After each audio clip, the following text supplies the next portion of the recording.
The children's ward at Hope Memorial Hospital was unusually quiet that Wednesday morning when David Chen walked through its familiar corridors. At 35, he had been volunteering at the hospital for the past 5 years, using his skills as a physical therapist to help children recover from various injuries. But today would be different. Today would be the day that changed his life forever. David stopped at the nurse's station, greeting Sarah, the head nurse who had become a friend over the years. She looked at him with concerned eyes as she handed him a new patient file. "This one's different, David," Sarah said softly. 8-year-old boy lost his leg and his parents in a terrible car crash 3 months ago. He hasn't spoken much since then. David nodded, taking the file and reading the name, Marcus Williams. As he walked towards room 204, he could hear the gentle beeping of machines and the distant sound of a TV playing cartoons. When he entered the room, David's eyes immediately fell on the small figure sitting by the window. Marcus was staring outside, his dark skin contrasting with the white hospital gown he wore. Where his left leg should have been, there was only empty space below his knee. "Good morning, Marcus," David said warmly, keeping his voice gentle. "I'm David. I'm here to help you with your exercises."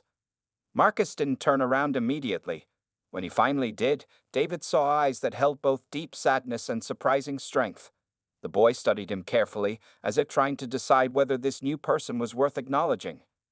"You're Chinese," Marcus said suddenly, his first words surprising both of them. David smiled, pulling up a chair. "Yes, I am. Born in America, but my parents came from China. Would you like to know something interesting?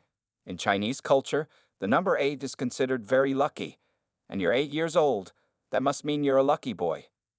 For the first time in weeks, according to the nurse's notes, Marcus showed a tiny hint of a smile.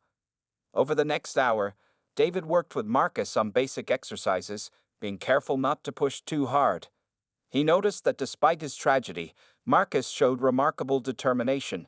When he struggled with a movement, he would try again and again until he got it right. During their session, David learned more about Marcus. Before the accident, he had loved playing basketball and reading books about space. His father had been a high school teacher, and his mother had worked as a nurse, ironically, in this very hospital. "Do you know what I think?" David said as they finished their exercises. "I think you're going to do amazing things one day. Maybe even walk on the moon." Marcus looked at him skeptically. "How can I be an astronaut with one leg?" "Did you know that there are special prosthetic legs that can help you do almost anything?" David pulled out his phone and showed Marcus pictures of Paralympic athletes running, jumping, and even dancing. The boy's eyes widened with each image. As David prepared to leave, Marcus spoke again. "Will you come back tomorrow?" Something in the boy's voice tugged at David's heart. "Of course I will. Same time tomorrow." That evening, as David drove home to his quiet apartment, he couldn't stop thinking about Marcus.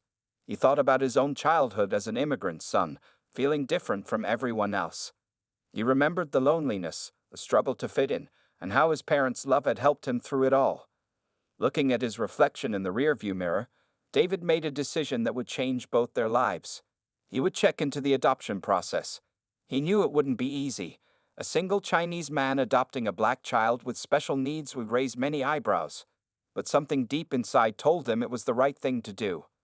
What David didn't know then was that his decision would not only give Marcus a new family, but would also start a chain of events that would inspire an entire community.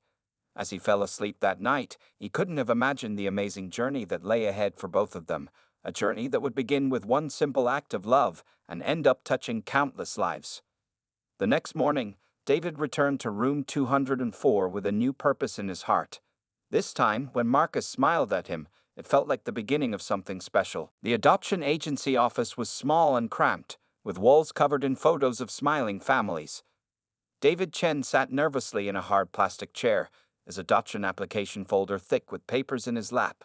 Across from him, Mrs. Thompson, a stern-looking social worker, studied his file with raised eyebrows. "Mr. Chen," she said, looking up at him over her glasses, "you do understand that adopting a child is a huge responsibility, and in this case, well, it's quite unusual." David straightened his back.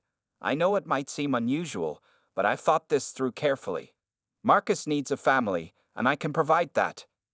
Mrs. Thompson flipped through more pages. "You're single. work full-time as a physical therapist, and have no experience raising children. Plus, Marcus will need special care, medical attention, and, she paused, choosing her words carefully, there are cultural differences to consider. Before David could respond, his phone buzzed. It was a message from Sarah, the hospital nurse, with a photo of Marcus trying to stand with his temporary prosthetic leg. The determination on the boy's face made David smile. "Look," David said, showing Mrs. Thompson the photo. "I've been working with Marcus for 3 weeks now. I understand the challenges. But I also understand what it's like to feel different, to need someone who believes in you." Later that day, David visited his parents' Chinese restaurant to share his decision. The small family-owned place was busy with lunch customers, but his mother, Lai Wei, immediately noticed something was different about her son. "You look troubled," she said in Mandarin, wiping her hands on her apron. "What's wrong?"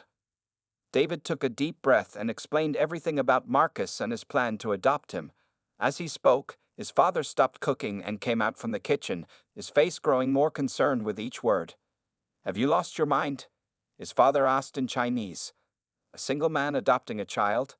And not just any child, but," he shook his head disapprovingly. "Bah, I know it's not traditional," David replied. "But Marcus is special. If you could just meet him." His mother touched his arm gently. "We're worried about you, son. People will talk. They won't understand. It will make your life very difficult." Word spread quickly through their close-knit community. At the hospital, David noticed whispers following him down hallways. Some of his colleagues stopped inviting him to lunch. Even his closest friend, Michael, expressed doubts. "Think about this logically," Michael said during their weekly basketball game. "You'll be a single dad to a disabled child who looks nothing like you. Every day will be a struggle. Every time you go out, people will stare and ask questions." But none of these reactions compared to what happened when David visited Marcus that afternoon. He found the boy attempting to read a book about space, his face lighting up when David entered the room. "David," Marcus called out, "look what Nurse Sarah got me. It's about astronaut training." Watching Marcus excitedly show him pictures of space shuttles and zero-gravity training, David felt more certain than ever about his decision. He sat down next to Marcus's bed. "Marcus," he said gently, "how would you feel about having a new family?" The boy's smile faded slightly. "Nobody wants to adopt me. The other families who visited. They saw my leg and never came back." David's heart ached at these words. "Well, what if I told you I want to adopt you? To be your new dad?" Marcus stared at him in disbelief. "Really? But you're Chinese. And we're both human," David said firmly. "And humans don't need to look alike to be family. They just need to care about each other." Tears welled up in Marcus's eyes. For a moment, he said nothing. Then, in a small voice, he asked, "Can I call you Dad?" David felt his own eyes getting wet. "I would like that very much." Outside the room, people might be whispering. His parents might be worried. The adoption agency might have doubts. But in that moment, as Marcus reached out to hug him, David knew he was making the right choice. Sometimes, he realized, the best families aren't the ones that look alike. They're the ones that the heart chooses. Moving day arrived on a sunny Saturday morning. David had spent weeks preparing the spare bedroom in his apartment, painting the walls a deep blue color like the night sky and putting up posters of planets and astronauts. As he helped Marcus through the front door, both of them felt nervous and excited about their new life together. "This is your home now," David said, watching Marcus take careful steps with his new prosthetic leg. The doctors had fitted him with a basic model, saying he would need a new one as he grew. Marcus looked around the living room, his eyes wide. "It's so different from the hospital," he said quietly. Then he noticed something on the coffee table, a small telescope. "That's your welcome home gift," David explained, smiling as Marcus's face lit up. "I thought we could look at the stars together." But their first night wasn't as peaceful as David had hoped. Around midnight, he woke to screaming coming from Marcus's room. He rushed in to find the boy thrashing in his bed, caught in a nightmare. "Mom!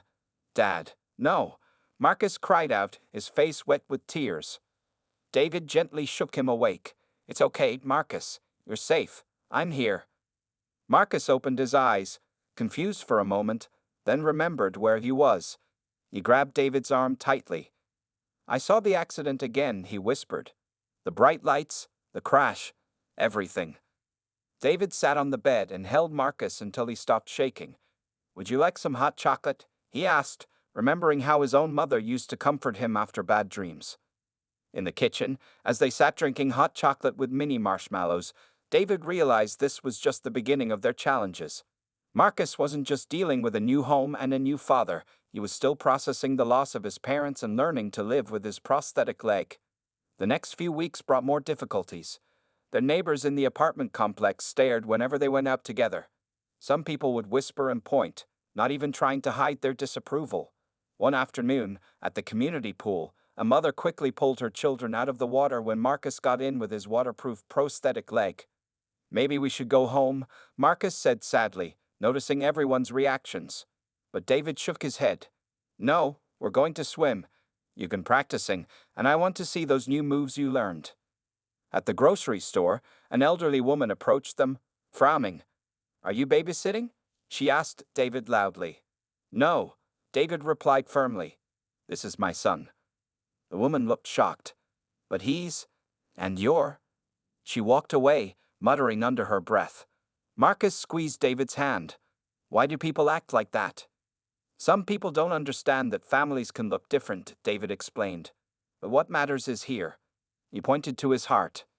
School brought its own set of problems. When Marcus started his new class, some kids made fun of the way he walked. During lunch, he often sat alone. One day, he came home with tears in his eyes because a classmate had called him a robot because of his prosthetic leg. David sat with Marcus on their small balcony that evening. You know what makes robots amazing? He asked. They can do things others can't. They're special. Different. Just like you. Marcus wiped his eyes. Really? Really, David confirmed. And tomorrow, we're going to show your class something cool. He pulled out his laptop and showed Marcus videos of Paralympic athletes and advanced prosthetic limbs being developed by scientists.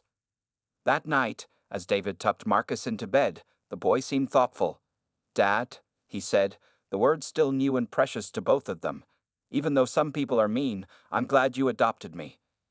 David felt his heart swell. I'm glad too, son. More than you know. Later, sitting alone in the living room, David looked at a photo of himself and Marcus that Sarah from the hospital had taken on adoption day. Yes, they faced challenges. Yes, some people didn't understand. But when Marcus called him Dad, when they shared hot chocolate after nightmares, when they planned their next stargazing session, those moments made everything worth it. Because sometimes the hardest paths lead to the most beautiful destinations, and the most extraordinary families are the ones that love conquers all obstacles to create. The middle school hallway buzzed with excitement on Science Fair Day. Colorful posters and projects lined the walls, but Marcus stood nervously beside his empty table. His project was different, very different. Are you sure about this, Dad? Marcus whispered to David, who was helping him set up. In front of them was a detailed diagram of a new prosthetic leg design that Marcus had been working on for months. Absolutely sure, David replied, carefully unfolding the blueprints they had drawn together. Your idea is brilliant. Marcus had spent countless evenings working on this project, combining his love for space technology with his personal experience wearing a prosthetic leg. His design included special sensors that could help people walk more naturally, inspired by the way astronauts moved in zero gravity. As other students and their parents began filling the gymnasium, Marcus noticed some kids pointing and whispering. But this time, it wasn't about his leg or his unusual family. They were pointing at his project. Is that a robot leg? Tommy Parker, one of the popular boys, asked, actually sounding interested instead of mean for once. Marcus straightened up. It's a new kind of prosthetic leg design, he explained, gaining confidence. See these sensors here? They work like the ones in spacesuits. Soon, a small crowd gathered around his table. Mrs. Williams, the science teacher, came over to look.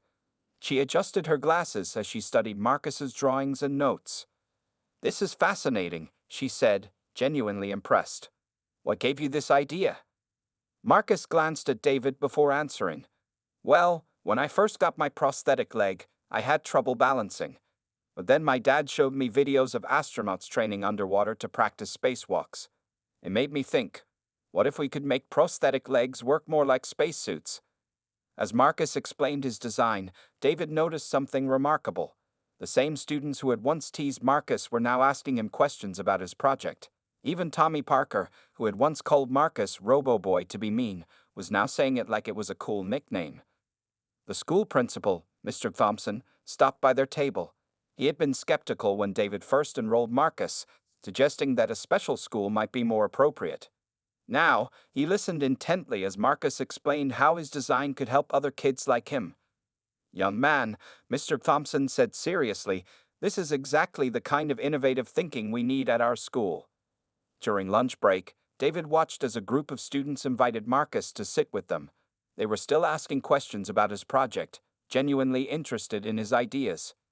"Dad," Marcus called out excitedly after school, "Mrs. Williams wants me to join the robotics club. She says my design thinking could help with their projects."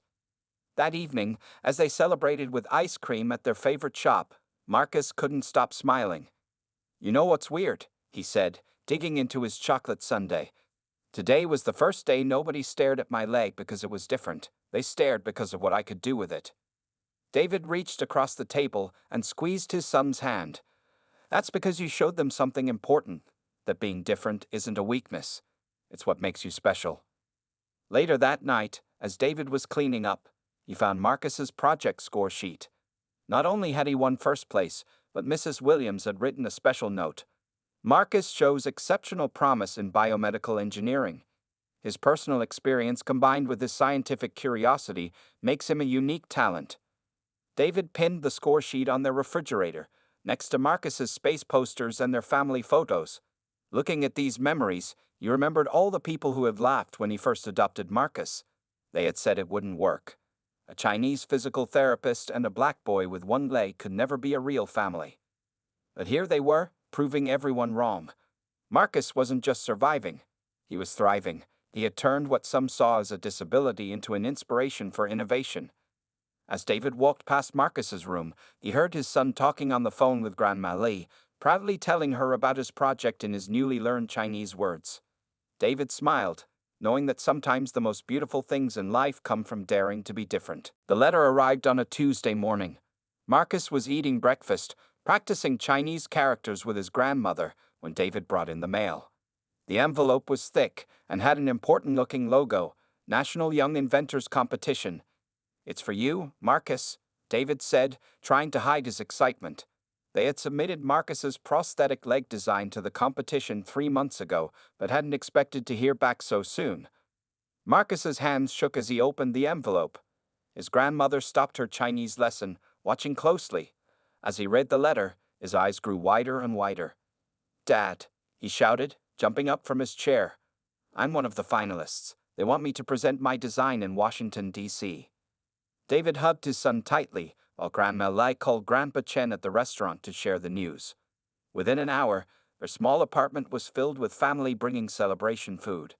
Mrs. Rodriguez from next door brought her special enchiladas, and even Tommy Parker from school came by with his parents to congratulate Marcus. "The competition is in 3 weeks," Marcus said, reading the letter again. "They want me to make a working prototype of my design." David looked at the requirements. Building a prototype would be expensive, but before he could worry about it, Grandpa Chen spoke up in Chinese, with David translating. "Your grandfather says he's been saving money for your college fund," David translated, "but he wants to use some of it now for your prototype. He says good investments come in many forms." The next few weeks were incredibly busy. David took time off from work to help Marcus build the prototype. They turned their living room into a workshop, with tools and parts spread everywhere. Marcus's knowledge of space technology and David's experience as a physical therapist proved to be the perfect combination. Every day after school, Marcus would rush home to work on the prototype.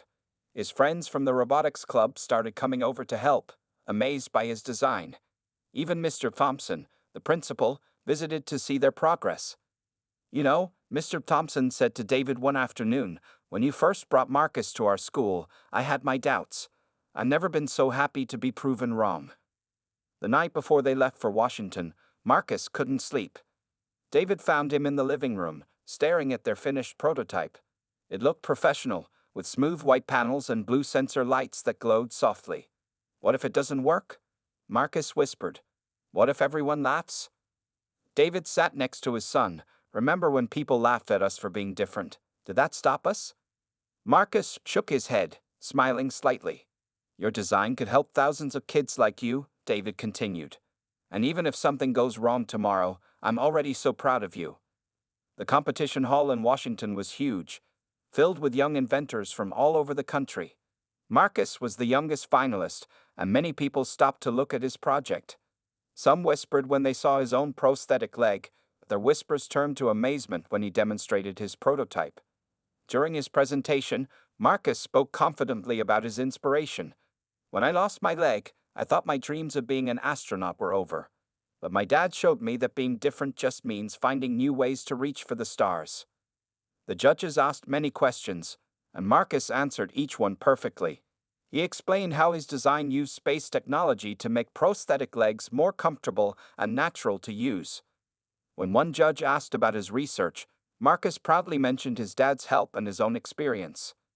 As they waited for the results, David noticed something remarkable. Other kids were coming up to Marcus, not to stare or whisper, but to ask questions about his invention.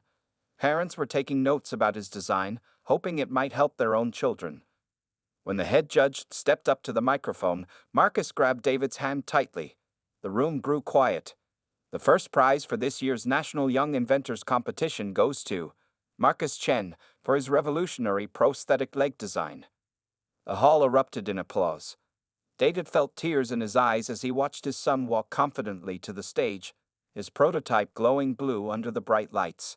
Standing there, accepting the golden trophy, Marcus wasn't just a boy with one leg anymore. He was an inventor, a pioneer, and most importantly, a symbol of hope for others like him. The morning after Marcus won the competition, their hotel room phone wouldn't stop ringing.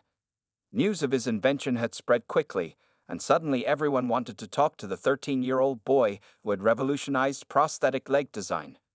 Mr. Chen, a reporter from a major newspaper, said to David, "Your son's story is remarkable. A Chinese man adopts a black boy with one leg, and together they create something that could change thousands of lives. Would you share your story with us?" David looked at Marcus, who was sitting by the window, still holding his golden trophy. "It's your choice, son," he said. "Do you want to share our story?" Marcus nodded. "Maybe it will help other families like us." The next day, they sat for their first interview. The reporter asked Marcus about his invention, but also about his life with David. As Marcus spoke about their stargazing sessions, dumpling-making adventures, and how his Chinese grandparents had taught him to count in Mandarin, David noticed the reporter wiping away tears. "You know," Marcus said, "when my dad first adopted me, people laughed. They said we couldn't be a real family because we looked different.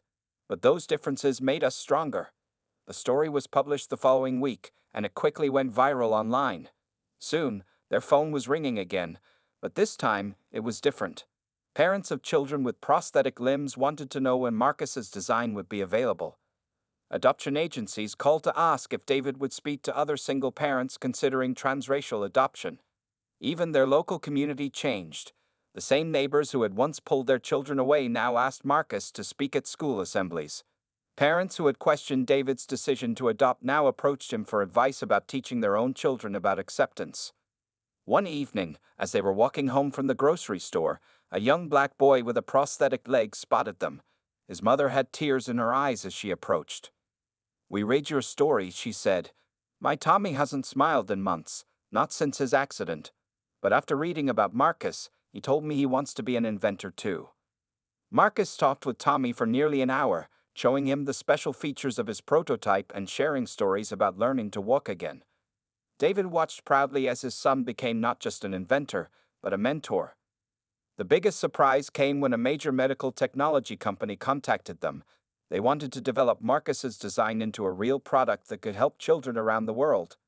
"But we have one condition," the company executive said during their meeting. "We want Marcus to be part of the development team. His perspective as both the inventor and a user is invaluable." That night, during their traditional stargazing session on the hotel balcony, Marcus was unusually quiet. "What's on your mind?" David asked. "Dad, Remember when you first showed me those videos of Paralympic athletes? You said I could do anything I dreamed of, even with one leg. Did you really believe that then? David smiled. I believed in you. The leg was just a detail. Marcus hugged his father tightly. You know what's funny? When you adopted me, everyone thought you were helping me. But really, we helped each other. You gave me a family, and I helped you show everyone that love doesn't care what people look like. The next morning, they received a letter from a children's hospital. They wanted to start a program where young amputees could meet with Marcus while getting fitted for their prosthetics. The letter included drawings from children who had read their story, showing Marcus as a superhero. David pinned these drawings next to Marcus's competition photos in their hotel room. Looking at them, he remembered all the doubtful faces when he first announced his plan to adopt Marcus. Now those same people were calling them an inspiration.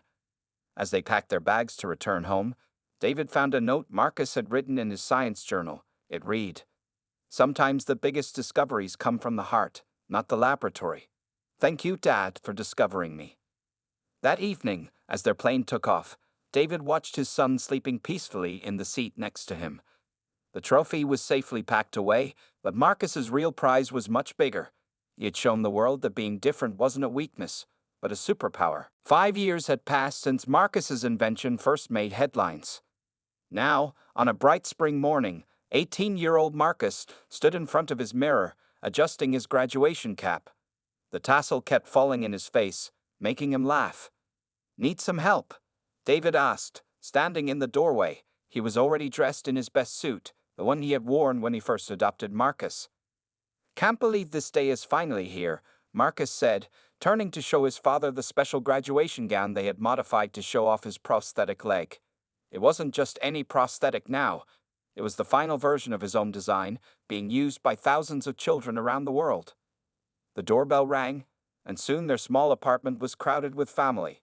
Grandma and Grandpa Chen brought enough food to feed the whole graduation ceremony. Mrs. Rodriguez from next door was there with happy tears in her eyes, remembering the little boy who had once shown her Saturn through a telescope. Look what came in the mail, David said, holding up a large envelope. The MIT logo shone proudly in the corner. Inside was not just an acceptance letter, but a full scholarship offer to study biomedical engineering. They specifically mentioned your work with the Children's Hospital program, David explained proudly. Over the past 5 years, Marcus had helped hundreds of young amputees adjust to their prosthetics, showing them that they could do anything they dreamed of. At the graduation ceremony, Marcus was chosen to give the students' speech. As he walked onto the stage, his prosthetic leg gleaming under the lights, there was no hint of the shy boy he had once been. 5 years ago, Marcus began, people laughed when a Chinese physical therapist adopted a one-legged black boy. They said we couldn't be a real family because we were too different. He paused, looking at David in the audience. But those differences became our strength. My dad taught me that family isn't about looking the same, it's about loving without limits. The audience was silent, hanging on every word. Today, our design helps kids around the world walk, run, and chase their dreams. But the real innovation wasn't the prosthetic leg. It was two people from different worlds proving that love knows no boundaries. After the ceremony, as they took photos with family and friends, a small boy using Marcus's prosthetic design approached them. His parents followed, smiling widely. Because of you, the boy's mother said, our son believes he can do anything. He's already drawing designs for his own inventions. Later that evening, David and Marcus sat on their familiar balcony, looking at the stars just like they had done for years. The telescope they had bought so long ago was still there, though now it was surrounded by college acceptance letters, awards, and pictures of children Marcus had helped. Dad, Marcus said softly, remember when you first taught me to say family in Chinese? Jia Ting. Jiating? David nodded, smiling at the memory. You told me it meant more than just people who look alike. It meant people who belong together. Marcus pulled out an old photo from his wallet, their first day as father and son. Those people who laughed at us back then, they couldn't see what we would become. David looked at his son, now taller than him, ready to head off to college. No, they couldn't. But we showed them, didn't we? We did more than that, Marcus replied. We changed things. Now when people see a family that looks different, they think of us. They remember that love doesn't need matching faces. As the stars twinkled above them, David remembered all the moments that had led to this day, the late-night nightmares, the dumpling-making disasters, the science fair triumphs, and countless hours of stargazing. What had started as an unusual adoption had transformed into something much bigger, a story that showed the world what family truly means. You know what's funny? Marcus said, grinning. Those people who laughed at us, they're not laughing anymore. They're applauding. David hugged his son tightly. That's because we never let their laughter stop us. We just kept reaching for the stars. And there, under the same stars they had gazed at for years, father and son sat together, proving that sometimes the most beautiful stories come from the moments people laugh at, because those are the moments that change the world.